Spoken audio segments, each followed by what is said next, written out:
Today we're going to go over some of the things to do and not do as all the snots are flying. Hey, I'm Dr. Patty Barch. I'm a traditional naturopath, founder and owner of Naturally Unbridled Wellness and naturallyunbridled.com, where we focus on wellness solutions, not disease management. This is Down the Ridge with Dr. Patty. This is not medical advice. It's for entertainment purposes only. Nothing I say is true. Don't listen to me. I got a new bracket for my phone, so hopefully this works out for a better recording. But anyway, there's a lot of stuff going around. You know, we talked a little bit about this earlier this week. The kids are back in school, which is always ground zero for all the respiratory crud to be going around, and it is going around with a vengeance. Now, there are things to do and not do during these times. So things to not do is, if you are sick, do not go places. Stay home and keep your germs to yourself. And please don't come to my office if you've got a hacking, nasty cough and a splitting headache and you have a fever and all the things. Like, no, we're not the hospital. Don't come to my office and get my staff sick and get, we have clients that have cancer, and some pretty severe issues. And you might just be coming to my office for your knee pain, but we have some people with some really severe stuff going on, and it would be great to not add fuel to that fire, not get them sick. So stay home. That being said, we do have curbside pickup. So if you need some remedies or supplements to help support you through an immune challenge, you can call the office. This is the protocol. Call or text to the office with your order, the things that you need. We will need payment in advance. So you'll have to get on the phone if we don't have a credit card on file. And then schedule an approximate time to pick up the products, and understand that you might have to wait in the parking lot for 5 to 10 minutes, depending on the availability of someone to be able to run it out to you. Okay? We can do that. You're just going to need to be patient and flexible, but we're happy to do that. And of course we have shipping, but if you're already symptomatic, you want to get on that as fast as possible.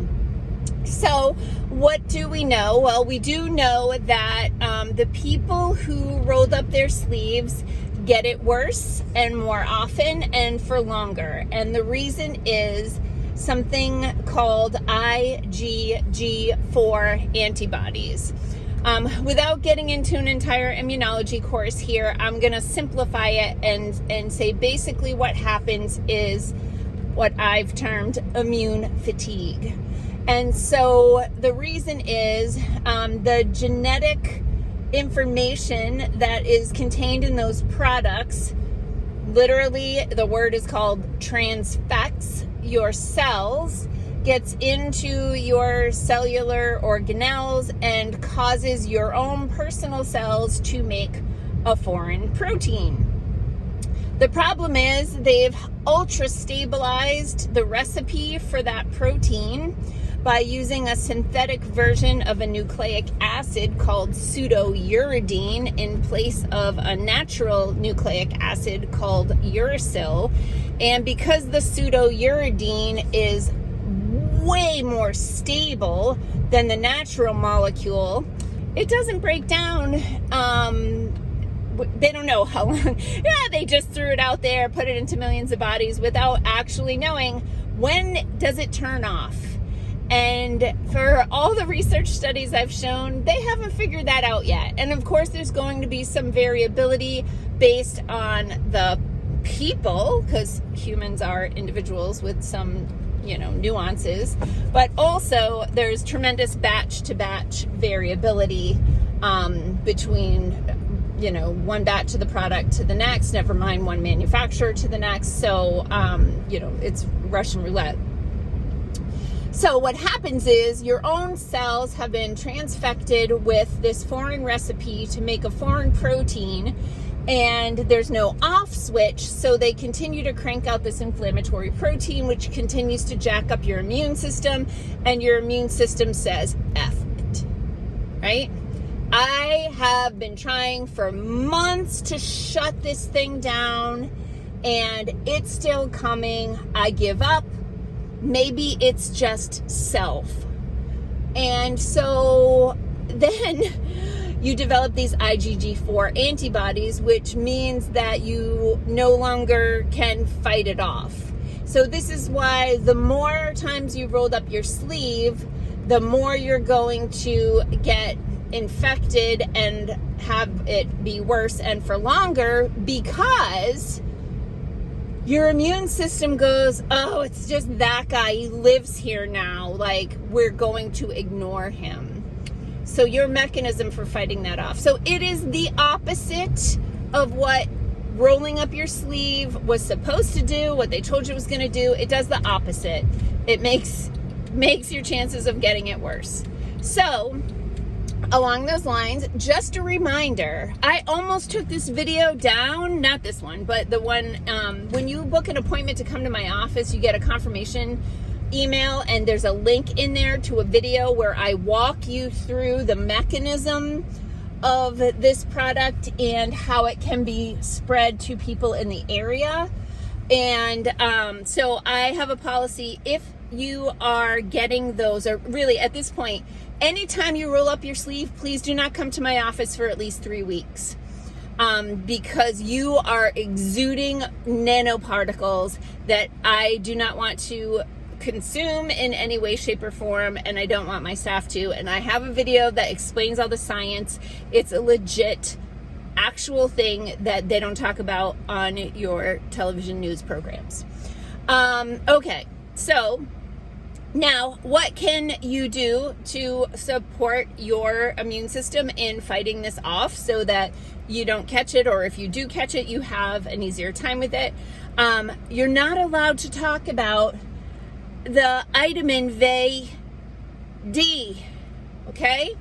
Can't talk about that as being a crucial part of an immune program, right? Like, you need that to help fight off viruses. In fact, all of the fat-soluble vitamins can be beneficial for this. So vitamin A, vitamin D with K, and vitamin E. Those are antioxidants. They help to reinforce the cell membrane to keep viral particles from getting in.